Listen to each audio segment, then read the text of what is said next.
자, 이어서 두 번째 시간 진행하도록 하겠습니다. 자, 전 시간에 이제 사례관리가 뭔지, 사례관리에서 이야기하고 있는 두 개 어떻게 바라보느냐의 관점의 시각을 말씀드릴 때 환경 속의 인간이다라고 설명을 드렸습니다. 사례관리라는 것은 환경 속의 인간이라는 개념, 어떤 이 책의 이론 속에서 함께 발전되어 왔다라는 거고요. 지금 이제 공공 영역이든 민간 영역에서 사례관리를 가장 활성화하고 있고 바라보는 시각에서는 그러한 시각을 가지고 있다는 것들을 항상 사례관리 시간에 좀 마음에 담아주셨으면 좋겠습니다. 자, 그래서 최근 들어서 사례관리가 강조되는 이유가 뭐냐? 첫 번째, 클라이언트가 바라보는 보호 혹은 서비스의 내용과 수준이 크게 향상되어 있고요. 또 이러한 클라이언트에 대한 서비스를 제공하는 것들이 바로 클라이언트의 또는 그 가족의 삶의 질을 향상시켜주는 거라는 거죠. 일예로 들어보면 이렇게 바라보셔도 좋을 것 같습니다. 공공 영역에서의 법률 명칭만 봐도 많이 바뀌었다는 거예요. 옛날에는 빈곤인에 대한 국민기초생활보장법이 아니라 원호가족 아니면 빈곤을 도와주는 방법의 어떤, 제가 갑자기 이름이 생각이 안 나네요. 법률 이름이. 그래서 그런 것들을 이렇게 생활지원보호법이라고 그랬죠. 생활보호지원법. 근데 그게 김대중 정권을 지나면서 국민기초생활법으로 법령명이 바뀌었습니다. 보시는 것처럼 생활보호 지원하고 국민이 누려야 될 기초생활로서의 국민기초생활 보장은 내용은 같아도 바라보는 시각이 180도 다르죠. 어려우니까 도와준다라는 시각보다는 우리나라 국민이기 때문에 국민이 누려야 될, 국민으로서 살아야 될 기본적인 어떤 생활 수준은 이만큼은 돼야 됩니다라고 정하고 이거에 부족하면 도와드리고, 그래서 이만큼의 삶을 살 수 있도록 만들어 놓는다라는 생각은 출발점에서부터 다르고 시각이 다른 거죠. 그런 것처럼 이전에 아까 말씀드린 것처럼 개별적인 사회 서비스 접근이나 이용에서 통합적인 방법으로 클라이언트와 클라이언트의 가족까지 포함한 사례관리의 기법, 실천관리 기법은 클라이언트에 대한 보호나 서비스가 다양해졌고 그분들의 삶의 질을 향상하기 위한 실천 방법으로 적합했다라는 겁니다. 그래서 사례관리가 강조가 되는 거고요. 두 번째는 클라이언트 욕구에 효과적이고 효율적으로 대응하고 보호, 케어에 따른 막대한 사회적 비용을 통제하기 위해서 새로운 서비스 전달 방식이 필요했다라는 겁니다. 저희가 이제 안타깝지만 다 아시는 것처럼 이전에 클라이언트를 개별 어떤 서비스 대상으로 보았을 때는 각 기관마다, 사회복지기관마다 자기 전문 분야를 가지고 있고 그 다음에 그 전문 분야에서 서비스를 제공을 해야 자기네가 수익을 창출하는 구조였기 때문에 서비스가 중복되거나 아니면 필요하지 않은 서비스까지도 자기네 기관에서 제공을 하는 경우들이 많았습니다. 좀 부끄러운 얘기지만 그런 어떤 사업성으로 가지고 접근한 경우들이 많았죠. 그래서 그러다 보니까 실제 서비스의 효과성, 효율성이 많이 떨어지더라. 그 다음에 그러한 것들이 중복된 서비스들을 중복 서비스를 하다 보니까 사회적인 국가적인 어떤 차원에서 보았을 때는 굉장히 효율이 떨어지더라. 비용만 많이 들어가고 효과는 별로 없는 그런 것들을 이제 효율성이라고 이야기를 하죠. 그래서 그런 것들을 좀 통제하고 꼭 필요한 사람한테 꼭 필요한 서비스를 줌으로써 클라이언트와 그 가족에게 삶의 질을 향상시킬 수 있는 방법들로 효과적으로 효율적으로 쓰자 하는 것에서 그런 서비스 전달 방식으로 사례관리가 많이 필요하게 되었다라는 거고요. 세 번째, 사회복지 전문직도 사례관리 방법을 통해서 사회복지직 그러면 사회복지사 선생님들 그러면 사례관리라는 실천 방법을 할 줄 아는 전문적인 어떤 전문직이다라는 의상을 제고하기 위한 방법으로도 사례관리가 굉장히 강화됩니다. 일례로 이런 겁니다. 클라이언트와 클라이언트 가족에 대한 서비스를 제공을 하기 위해서 사례관리를 정할 때 예를 들어서 의료에 관한 부분들은 의료진이나 간호사 선생님들이 오시겠죠. 아니면 정신보건사회복지사 선생님이 오시다. 교육 부분은 교육과 관련된 교육공무원이나 그거 담당하시는 선생님들이 오시겠죠. 법률적인 문제가 있을 때 변호사나 경찰이나 이런 분들이 오시겠죠. 그 다음 행정적인 문제는 공무원 분들이나 행정을 하시는 분들이 오시겠죠. 그 다음에 사회복지사에 대한 서비스 문제는 사회복지사 선생님들 자리를 참여하십니다. 왜? 이 자리에 참여하시는 모든 분들이 우리가 일상 사회에서 이야기하는 전문가들이시죠. 전문가 집단이시고 전문가의 권위를 가지고 전문가의 윤리의식을, 윤리기준을, 윤리강령을 가지신 직업군들입니다. 이런 직업군에 이제 사회복지사도 들어갔다라는 거예요. 그래서 사회복지에도 전문직으로서의 위상을 제고하고 자기의 자리를 찾아가는 방법으로 사례관리가 굉장히 각광받고 강조되고 있다는 겁니다. 그래서 여러분들도 이제 경험이 많으시겠지만 사례관리 회의를 저희도 이제 도에도 가고 뭐 하지만 그럴 때 각 분야별로 다 오시거든요. 진짜 변호사 선생님도 오시고 경찰에 담당하시는 분도 오시고 행정하시는 분도 오시고 뭐 경찰에서 오시는 분도 계시고 의료 보건 담당하시는 선생님도 오시고 교육 관련 교육청이나 아니면 그 학교 선생님들이나 학교 사회복지사 선생님들이 오시거나 하는 그런 전문직을 가지신 분들이 오시죠. 그 자리에 같이 참여해서 우리 클라이언트에게 어떤 현재 이 클라이언트와 가족의 문제를 해결해서 삶의 질을 높이고 하는 방법이 어떻게 해야 되는가를, 어떻게 접근해야 되는가를 통합적으로 서로 의견을 나누고 그 실천 방법들을 통합적으로 해서 같이 논의를 합니다. 그 결정을 같이 하고 이제 전문직으로서 위상이 굉장히 올라가게 되는 거죠. 네. 그래서 사례 관리가 아주 중요한 실천 방법이고 각광받고 있다라는 이야기고요. 자, 영어로 한번 이야기 해볼까요? 네. 사례 관리 케이스 매니지먼트라고 합니다. 그 케이스를 관리한다라는 이야기잖아요. 매니지먼트는 관리라는 이야기니까요. 그러면 케이스 사례다라고 이야기를 하죠. 사례를 관리하다 말 그대로 케이스 매니지먼트는 사례를 관리한다는 거죠. 영어로 그대로 써보면. 그러면 이 사례란 말은 뭐냐? 처음에는 사회복지 현장에서 쓰인 건 아니죠. 보건 및 의료 현장에서 치료의 대상을 지칭하기 위해서 사용하던 용어입니다. 아니면 그 케이스, 이제 저도 케이스 한번 하시는데 예를 들어서 뭐 신체가 아파서 신체 중에서도 어떤 특정 부위가 아프신 분들은 그런 분들끼리 모아놓고 뭐 케이스 1, 2, 3, 4 나누고 아니면 뭐 정신이 아파서 오신 분들 아니면 정서적인 어떤 불안을 해소해서 오신 분들도 뭐 정서 부분, 신체 부분, 뭐 다른 부분들 이렇게 나눠서 케이스별로 이렇게 나눴었던 거죠. 그렇게 해서 사용됐던 게 보건 및 의료 현장에서 사용했던 용어입니다. 사회복지 현장에서는 보통 클라이언트 혹은 서비스 이용자라는 그 말을 사용을 했었고요. 그런 의미를 사례라는 말로 쓰는 데에는 조금 한계가 있었다라는 것들이 좀 지적이 되고 있습니다. 그래서 사례 관리에서의 그 사례 관리, 이제 관리 매니지먼트는 뭐냐? 영어로 통제하다, 지시하다, 다루다, 취급하다 등의 의미가 있습니다. 그래서 현장에서 강조하는 클라이언트의 참여, empowerment, 그다음 강점 관점과는 부합하지 않습니다. 우리가 이제 여러 가지 이론 중에서 사회복지사 선생님이 클라이언트와 상담하거나 만나서 문제를 요구 사정하거나 실천 개입 방법들을 프로그램들을 만들 때 어떤 관점을 가지고 보느냐에 따라서 참여할 거냐 아니면 그 사람의 힘을 역량을 강화시켜 줄 거냐 아니면 그 사람이 잘하고 현재 가지고 있는 어떤 장점들을 이용을 한 프로그램을 만들 거냐에 따라서 저희가 그동안 프로그램을 진행을 하고 계획을 세웠었는데 그러한 것들은 관리라는 의미와는 조금 좀 거리가 있는 어떤 다른 괴리감들이 있다라는 겁니다. 그래서 따라서 서비스나 자원을 연계하고 조정하는 서비스 조정 혹은 자원 조정이라는 말들을 대안으로 제안을 하기도 합니다. 그래서 사례 관리라는 말보다는 서비스 조정이나 자원 조정 이런 말로 좀 대체하자는 말들도 있었던 적이 있습니다. 그래서 장기적으로는 사회복지 실천에 고유한 철학과 특성이 담긴 사회복지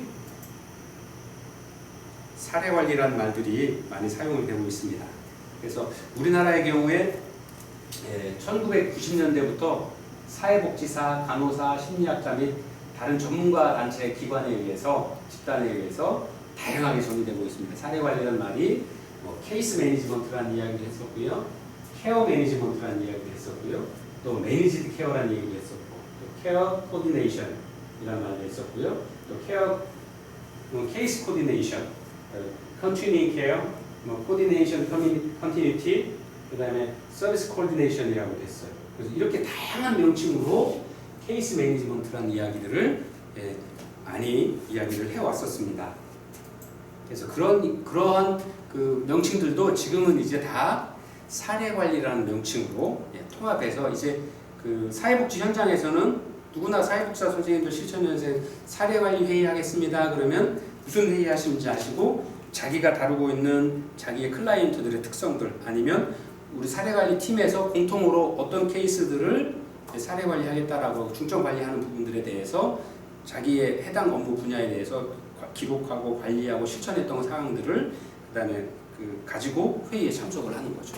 그래서 케이스별로 이 부분은 현재 어떤 문제가 있기 때문에 사회복지사 어떤 제가 담당하고 있는 분야에서의 사회복지 업무에서는 이러이러이러한 부분들을 하고 그 다음에는 이러이러한 걸 하겠습니다라는 것들을 서로 논의를 해서 클라이언트와 그 가족이 웰빙하게 행복하게 삶을 살고 자립자활할 수 있는 어떤 길들을 프로그램들을 만들어가고 실천하기 위한 제안들을 하고 그 회의에서 결정된 사항들로 프로그램들을 실천을 하는 거죠. 그게 이제 사례관리 회의에 참여하고 그 회의에서의 결과들을 끌어내서 실천하는 방법들입니다. 자, 일단 그래서 그 사례관리의 개념과 정의를 한번 보면 민간 현장에서는 여러분들 교재 13, 14페이지 한번 같이 봐주시면 좋겠습니다. 자, 13페이지 맨 아래쪽에 보시면 사례관리에 대한 정의 이렇게 나와 있습니다. 첫 번째 오코너라는 연구자는 클라이언트의 욕구에 맞는 서비스의 제공을 위해서 지역 자원을 효과적으로 조직하고 조정하는 행정적, 관리적인 특성과 개별 사회 사업에서 진보된 실천 방법으로 전문적인 관계 속에서 지속적인 보호와 상담 및 치료를 제공하는 직접적 개입의 특성을 지닌 것이다 라고 정의를 하였습니다.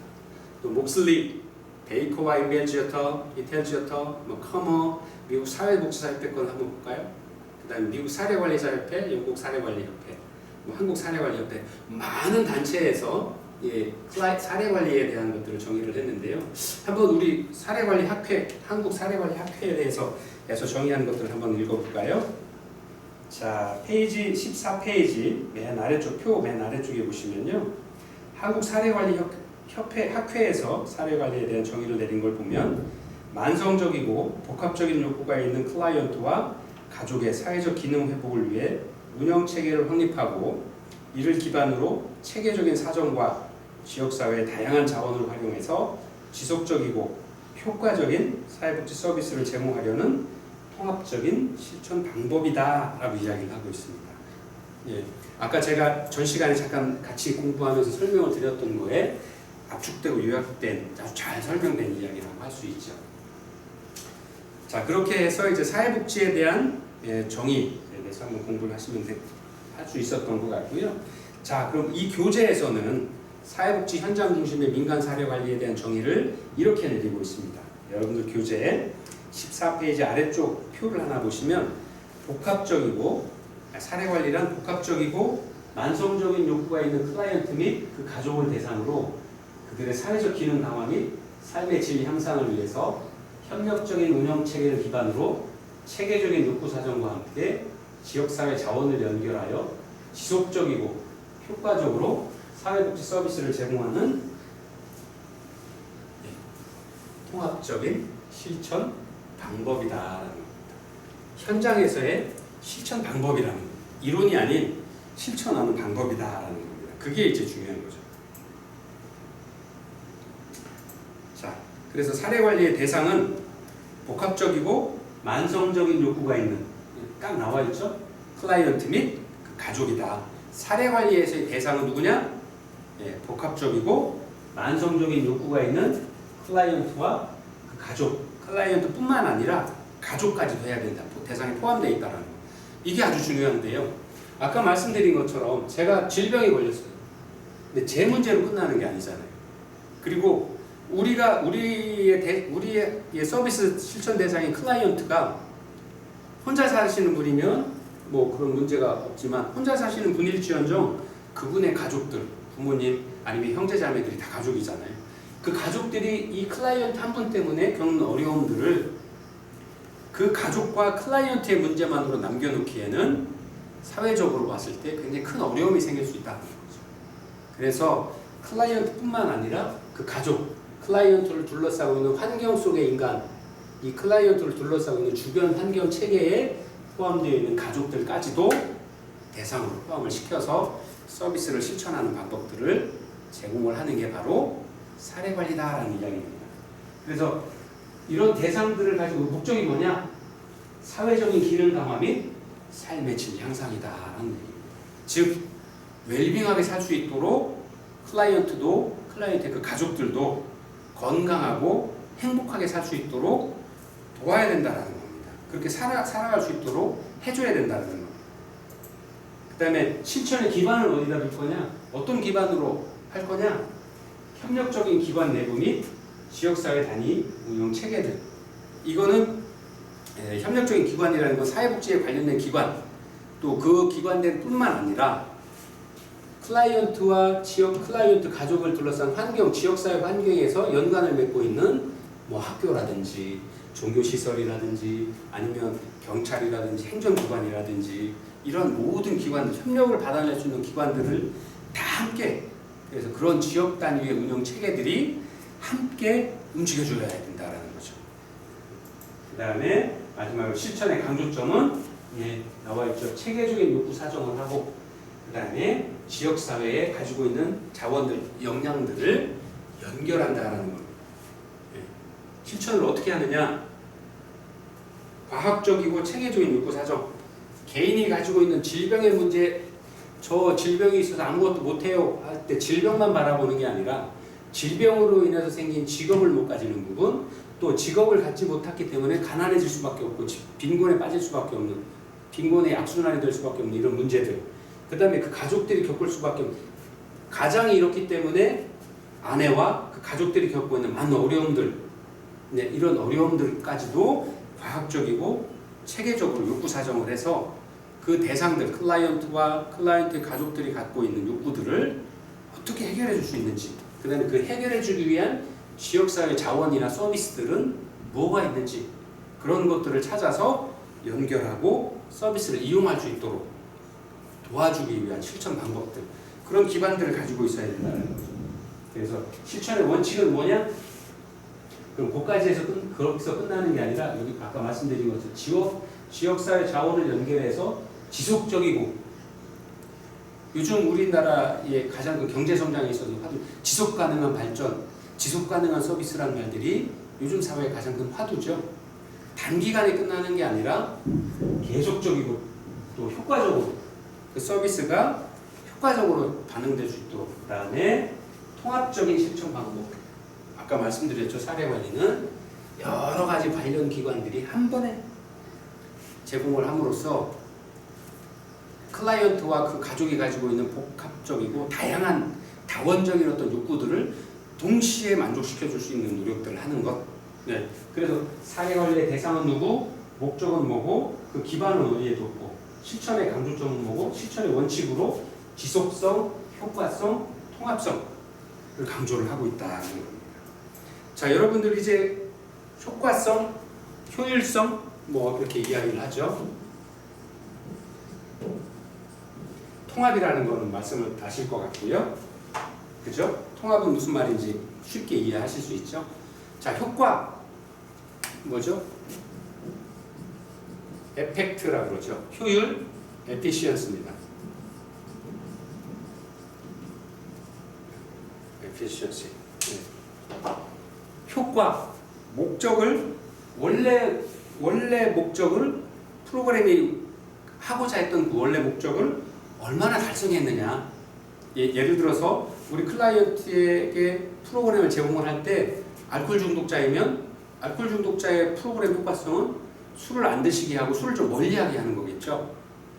그러면 프로그램을 진행 전에, 프로그램을 시행 후에, 프로그램에 참여해서 프로그램에 참여하고 그 실천 후에 알코올을 먹는 걸 예를 들어서 하루에 매일 소주 한 병씩 드시던 거를 일주일에 한 병으로 먹는 걸로 줄여서, 그러면 하루에 한 잔 정도밖에 안 드시는 거죠. 그렇게 됐을 때, 그렇게 변화가 일어났다 그러면 그 프로그램이 굉장히 클라이언트에게 효과적이었다라고 이야기할 수 있죠. 그걸 효율적이라고 표현을 안 하죠. 효과, 원래 하고자 했던 일들을 얼마나 달성했느냐. 효율은 뭐냐? 그 수량으로 바꾸어서 계산해 보는 겁니다. 그 프로그램을 만들 때 그러면 예를 들어서 1,000원어치의 그 프로그램에 들은 비용이 들었는데 나중에 이제 그분이 그거를 숫자로 환산해 보니 술을 줄여서 먹은 게 10,000원의 효과가 있었다. 돈으로 수량으로 환산해 보니 그러면 1,000원을 투자해서 10,000원의 효과를 얻었으니까 10배의 수익이 난 거죠. 그럼 굉장히 효율적이었다라고 이야기를 합니다. 효과적이라고는 이야기 안 하죠. 효율적이었다라고 이야기를 하죠. 그러니까 효과성은 얼마나 목적을 달성했는지, 목적에 충실했는지를 따지는 거고요. 효율성은 그걸 숫자로 바꿔서 수량화, 계량화했을 때 얼마나 수치로 좋았는지 나빴는지를 표현할 수 있는 것. 그래서 아까 말씀드린 1,000원 투자해서 뭐 1,500원을 결과를 얻었으면 1.5배의 효율이 있었다라고 이야기하는 거죠. 1,000원 투자해서 100원밖에 그 결과가 수량으로 나누지도 못한다 그러면 이건 굉장히 효율적이지 못하다라고 이야기를 하는 거죠. 그렇게 이해를 하시면 좋겠습니다. 그래서 효과, 효율에 대한 구별을 그렇게 좀 해서 나중에라도 좀 잘 기억해 두시면 계속 설명을 드릴 때마다 좀 쉽게 이해하시고 따라오실 수 있을 것 같습니다. 자, 그래서 사회복지 사회관리의 특성은 뭐냐? 첫 번째, 클라이언트를 돕는 다양한 실천 방법 중에 하나다라는 이야기입니다. 두 번째, 서비스의 지속성, 효과성, 통합성이 강조되는 실천 방법이다. 또 세 번째, 클라이언트와 그 가족의 개입을 기본 단위로 한다. 이전에 모아놓은 많은 실천 방법들은 클라이언트 개인의 중심이었어요. 개인을 중심으로. 클라이언트가 변하면 가족도 변할 거라고 생각을 했었죠. 그래서 알코올 중독 클라이언트가 있었으면 그 클라이언트의 알코올 중독에 대한 치료만 집중적으로 했어요. 다른 거 두고.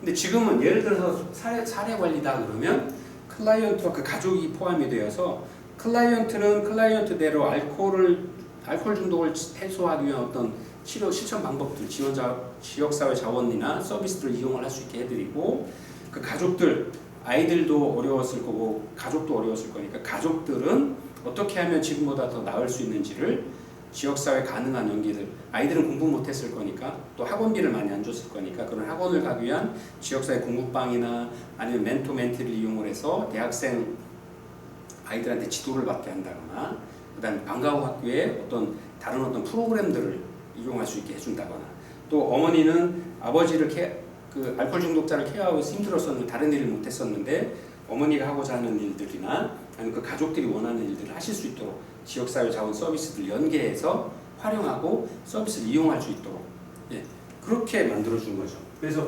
그렇게 클라이언트와 가족을 기본 단위로 통합적인 클라이언트로 생각을 해서 서비스 실천 방법을 한 거기 때문에 그런 특성들을 가지고 있다라고 합니다.